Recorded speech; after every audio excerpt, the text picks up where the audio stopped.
Para comprender la perspectiva psicogenética, es importante tener en cuenta no solo las aportaciones vinculadas con las características evolutivas del pensamiento, sino también las aportaciones de Piaget respecto a su método de indagación de datos.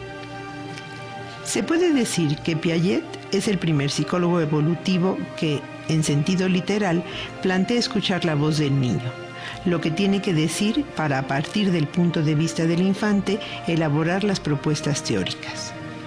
Por su formación, Piaget era un gran conocedor de los métodos que existían en su época para estudiar a los niños.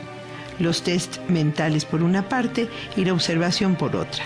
Pero esos métodos no le eran suficientes para estudiar lo que a él le interesaba. Piaget no quería conocer el comportamiento espontáneo de los niños, ni los aciertos o errores que cometían en la resolución de un test. Le interesaba acceder a las representaciones infantiles, a las estructuras profundas de su pensamiento y en su dinámica. Recordemos que la acción es uno de los conceptos claves para Piaget y el fundamento del pensamiento.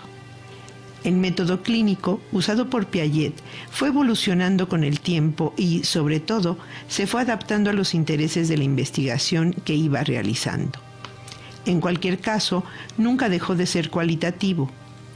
Piaget nunca utilizó métodos formalizantes y el uso que hizo de los números nunca pasó de tablas de frecuencias y porcentajes. Él siempre apostó por el estudio en profundidad de unos pocos sujetos, más que por las grandes muestras. En concreto, gran parte de los desarrollos teóricos de Piaget se encuentran fundamentados en el estudio de sujetos únicos, sus 3 hijos. Quizá la versión del método piagetiano más conocida sea la entrevista clínica. En este tipo de entrevistas de naturaleza abierta y sin una estructura a priori previa, Piaget preguntaba al niño sobre diferentes conceptos, intentando captar la estructura lógica que subyacía a estas respuestas. La entrevista discurría de modo flexible, adaptando las preguntas realizadas a las respuestas que daba el niño. Mediante este método abierto, Piaget pretende estudiar el pensamiento infantil de forma ecológicamente válida, tal como aparece y se aplica a tareas cotidianas. En palabras del propio Piaget, se trata de conseguir no que haya una respuesta, sino en hacer hablar libremente al niño y en descubrir las tendencias espontáneas en vez de canalizarlas y ponerles diques. Consiste en situar todo síntoma dentro de un contexto mental en lugar de realizar una abstracción de este. Además de dejar hablar al niño, las preguntas de Piaget intentan desafiar, poner a prueba sus creencias para valorar por una parte su estabilidad, para profundizar en el significado real, desde la perspectiva del niño, de ciertas respuestas y, por último, para distinguir los pensamientos generados y derivados de la estructura cognitiva del niño de aquellos que pueden ser producto de la propia situación experimental o repeticiones de cosas oídas a los adultos. A partir de este discurso, el experimentador interpreta. Esta interpretación, sin embargo, ha de ser fruto de una gran experiencia y formación previa. La clave, según Piaget, para utilizar el método clínico de forma provechosa reside en encontrar el equilibrio entre 2 aspectos: saber observar y dejar hablar al niño, y saber buscar algo, tener ciertas hipótesis que guíen la búsqueda e intentar comprobarlas.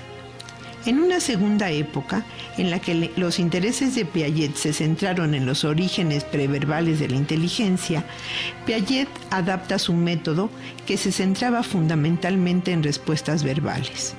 Entonces, lo que hace es observar cuidadosamente el comportamiento espontáneo de los bebés, sus intentos por coger objetos, sus chupeteos, cómo golpean objetos o cómo intentan buscarlos cuando están ocultos o se les esconden.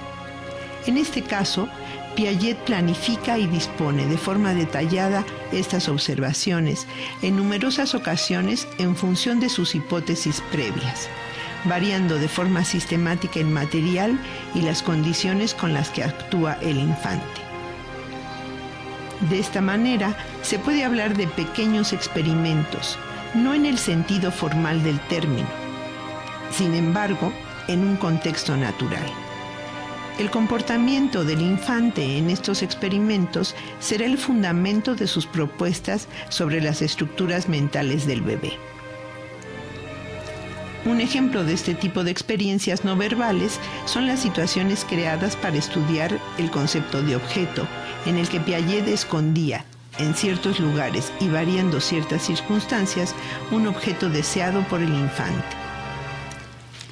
Piaget nunca abandonará la importancia de la manipulación como aspecto importante para verificar hipótesis.